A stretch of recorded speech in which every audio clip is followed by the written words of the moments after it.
Dragon പൂവിൻ്റെ 13ാം ദിവസമാണ്. ആദ്യം തന്നെ നമുക്ക് മഞ്ഞ ഡ്രാഗൺ പൂവിനെ നോക്കാം.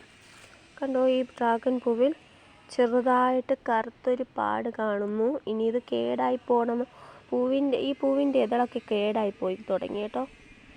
ഈ സൈഡൊക്കെ കറുത്ത് തുടങ്ങി. 13 ദിവസമായിട്ട് വേറെ കുഴപ്പമൊന്നുമില്ല. ഇന്നിപ്പോൾ നോക്കിയപ്പോൾ ചെറിയ പൂക്കളൊക്കെ കരിഞ്ഞു പോയി. ഇതിന് എന്താണ് സംഭവം എന്ന് മനസ്സിലാവുന്നില്ല. നമുക്ക് തുടർന്ന് നോക്കാം.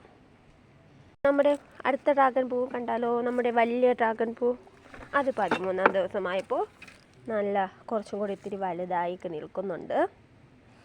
പിന്നെ ഞാൻ ഡ്രാഗൺ പൂ തൈ നട്ടിട്ടുള്ളത് ഒരു പാത്രത്തിലാണ്, പഴയൊരു പാത്രത്തിൽ.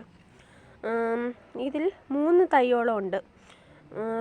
ഏത് തൈയെന്ന് അറിഞ്ഞൂടാ, പലയിടത്തു നിന്നായി കിട്ടിയുള്ള തൈകളെ ഒത്തു നട്ടിട്ടുണ്ട്. പിന്നെ ഇവിടെ 2 ചെടിച്ചട്ടിയിൽ വെച്ചിട്ടുണ്ട്. അതാണ് ചെടിച്ചട്ടിയിൽ വെച്ചത്. വലുത്